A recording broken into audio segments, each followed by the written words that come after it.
میں نے خواہش کی میں شادی کروں اور میں نے شادی کر بھی لی۔ اولاد کی نعمت سے محرومی کے باعث زندگی میں وحشت سی تھی۔ پھر میں نے خواہش کی میرے آنگن میں بھی پھول کھلے، میرے گھر میں بھی بچوں کی ننھی آوازیں سنائی دیں۔ مجھے رب تعالیٰ نے اولاد کی نعمت سے بھی نوازا۔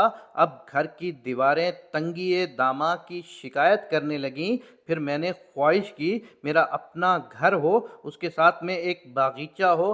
کچھ عرصے بعد میرے پاس گھر بھی تھا اور باغیچہ بھی، مگر اولاد بڑی ہو چکی تھی۔ پھر میں نے خواہش کی بچوں کی شادیاں کروں۔ میں اس فریضے سے بھی سبکدوش ہوا، مگر اب مشقت بھرے کام اور جاب سے تھک گیا تھا۔ پھر میں نے خواہش کی ریٹائرمنٹ لے کر باقی زندگی آرام کروں۔ میں نے ریٹائرمنٹ لی، بچے شادیاں کر کے اپنے گھر بسا چکے تھے، میں تنہا ہو چکا تھا۔ بالکل اسی طرح جب میں یونیورسٹی اور اسٹوڈنٹ لائف سے فارغ ہوا تھا، مگر فرق یہ تھا تب میں زندگی کی طرف بڑھ رہا تھا اور اب میں واپسی کی طرف لوٹ رہا تھا، لیکن خواہشات تھی کہ ختم نہیں ہو رہی تھیں۔ پھر میں نے خواہش کی قرآن مجید حفظ کروں، لیکن میرا قوت حافظہ جواب دے چکا تھا۔ پھر میں نے خواہش کی اللہ کے لیے روزے رکھوں، مگر صحت ساتھ چھوڑ چکی تھی۔ پھر میں نے خواہش کی رات اٹھ کر تہجد پڑھوں،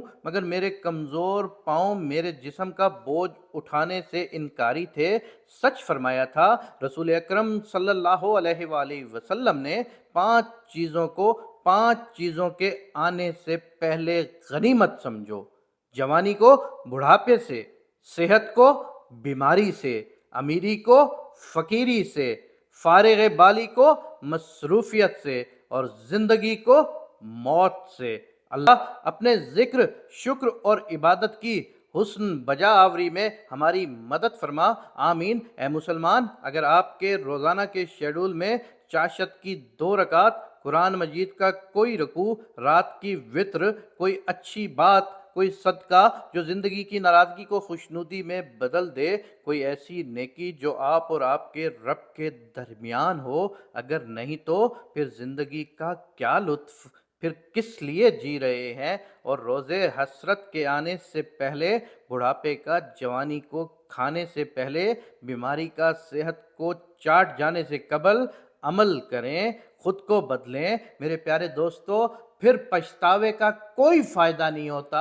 ابھی جوانی ہے، عبادات بھی کر لو، اپنے اللہ کو بھی راضی کر لو، کیونکہ جب تم اللہ کو راضی کرو گے اور بڑھاپے میں اگر تم سے کچھ نہیں بھی ہو پائے گا، تو وہ اللہ تمہاری جوانی کی عبادت کو تمہارے بڑھاپے سے کبھی بھی کمپیئر نہیں کریں گے، کیونکہ مجھے لگتا ہے کہ جوانی کی عبادت کمال عبادت ہوتی ہے۔ اللہ کو بھی جوانی کی عبادت پسند ہے اور رسول اکرم کو بھی جوانی کی عبادت پسند ہے۔